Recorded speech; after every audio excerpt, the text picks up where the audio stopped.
Nosotros en Chile somos más o menos, según se calcula, 17 millones, 18 millones de habitantes. Y tenemos todos los problemas que tenemos y que usted conoce en función de montones de variables, pero no necesariamente la demográfica es una de las más importantes. Pero hay países como China, como India, que superan los 1.000 millones de habitantes y que de alguna manera pueblan buena parte, pero buena parte de todo el planeta Tierra. Y aparentemente, según lo que nos va a contar Raúl Sor, China, que siempre se había considerado el país más populoso de la Tierra, puede estar a punto de perder ese cetro a manos de la India, que está creciendo a una velocidad gigantesca. Raúl, ¿cómo estás?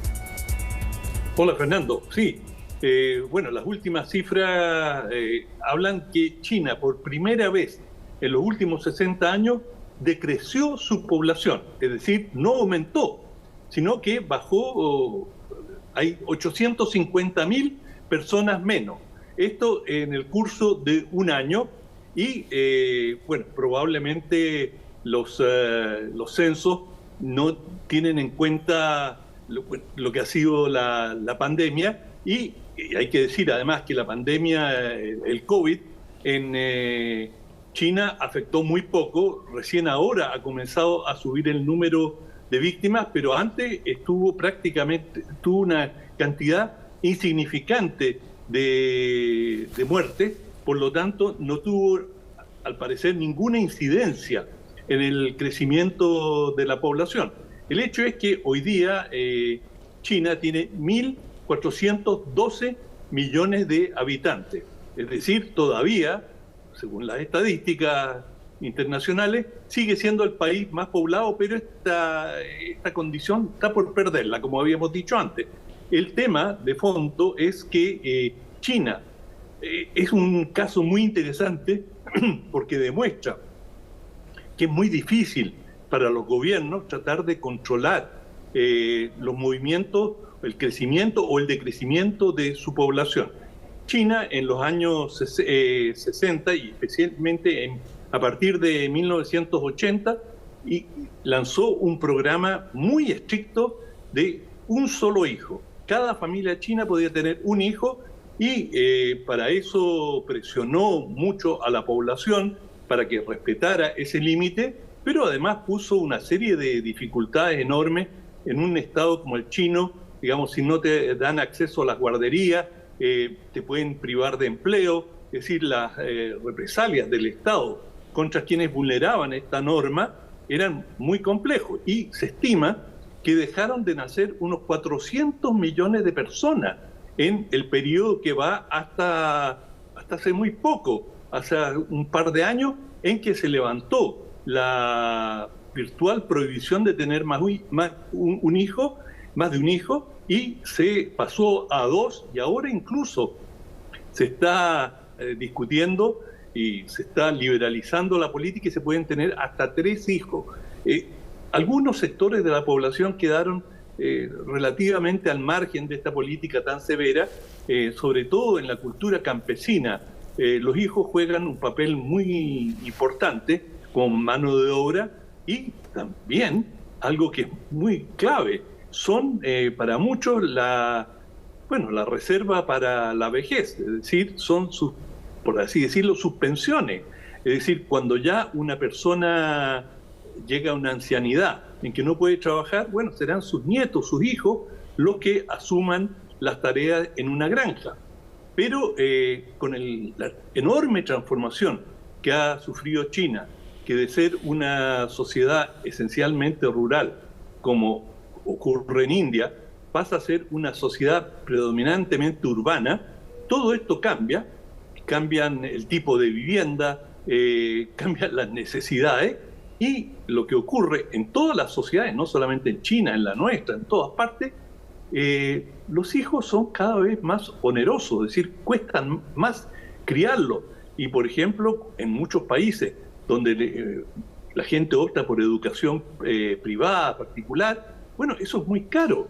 Y si no es el Estado el que va a financiar a los niños, a los hijos, para las personas, para las parejas, esto se va transformando en algo muy gravoso. Y de allí que en forma creciente las parejas chinas han dejado de tener hijos. Y pese que ahora les dicen, bueno, tienen libertad de tener por lo menos hasta 3, no respondieron al llamado. Y aquí vuelvo al punto de cuán difícil es para un Estado controlar el crecimiento demográfico. El gobierno chino les ha dicho, bueno, les vamos a dar estímulos, vamos a dar incentivos para que tengan hijos. Y la gente todavía ha sacado, bueno, en China el abaco, por decirlo así, han sacado la cuenta y no sale, es decir, salen muy pesados. Los departamentos que tienen son muy pequeños, los costos son demasiado altos y se ha postergado tener familias más numerosas. De manera que este experimento en China es mirado con tremendo interés en todo el mundo. Ahora, ¿cuál es el caso de India? Porque India también, Raúl, es uno de los países más poblados de la Tierra y las formas de alguna manera de controlar esa demografía son totalmente distintas a las chinas, porque no hay básicamente obligaciones específicas respecto del número de hijos. Y te lo quiero comentar porque, tú sabes, yo me fui a sacar un posgrado a la Universidad de Harvard el 2007 y tuve varios amigos chinos, varios compañeros chinos todos eran hijos únicos.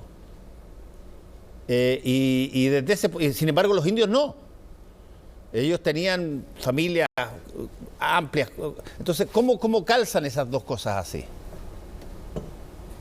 Bueno, sí, tienes toda la razón. Y a propósito de esto de tener un solo hijo, estos hijos se convertían en joyas muy preciadas, eran la esperanza de los padres, de manera que los mimaban de manera increíble y de allí que se les motejara a esta generación como los pequeños emperadores, porque movían el dedo chico y los padres ya corrían a satisfacer los caprichos de las criaturas. Bueno, en India la situación es totalmente distinta. En India no hay algunos intentos de control de la natalidad, los han puesto en algunos estados, pero el crecimiento ha sido muy vigoroso, también en disminución, pero digamos los viejos conceptos del poder de los estados, la población ha dejado de ser uno tan importante, es decir, el rol de la tecnología hoy día ha reemplazado en muchos sentidos a la fuerza de trabajo, a la mano de obra. Por lo tanto, hoy día se pueden hacer las mismas cosas con mucho menos gente. Y en India tienen un problema enorme y hay un permanente desborde de personas que los mercados laborales no son capaces de absorber y tienen un problema además, pero descomunal, de alimentación para un porcentaje muy alto, casi el 50% de la población india tiene problemas de subalimentación. Y la subalimentación te trae consigo secuelas terribles. Por ejemplo, un desarrollo intelectual menguado. No que son, digamos, que tienen dificultades que no pueden operar en la sociedad, pero sí tienen, sobre todo en ciertas regiones rurales, tienen grandes dificultades. De manera que India enfrenta este reto y el hecho de tener más población no le asegura nada, absolutamente nada, en relación a China. Ni China con su enorme población tiene ventaja. El tema central para China y el gran signo de interrogación es ¿quién va a pagar las pensiones que hoy día van a empezar a recibir una cantidad enorme de población cuando la pirámide, digamos, de población, hay un número creciente de personas mayores de 70, 80 años y un número decreciente de personas jóvenes que son las que financian en general los sistemas de pensión, es decir, con su contribución, con sus pagos, están pagando la pensión de sus mayores. Y eso en Europa es un tema muy importante. Y de hecho, una de las razones por las que, una de las razones digo, por la que se está aplazando y ahora Francia entra en un gran debate, la edad de jubilación, porque los fondos de pensiones no dan abasto. Esto sumado a la disminución de juventud o de personas más jóvenes que pagan, con personas de tercera edad que viven cada vez más tiempo. Y si antes, hoy día ya en la mayoría de los países europeos la gente vive 80 años y bastante más en algunos. Y bueno, no hay fondos para pagar esto y por eso se están empezando a cambiar las edades de jubilación.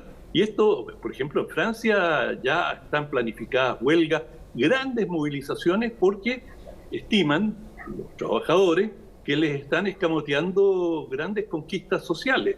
Y no podemos descontar de que en China también se den situaciones sociales complejas con, digamos, los cambios de edad y de estructuras familiares.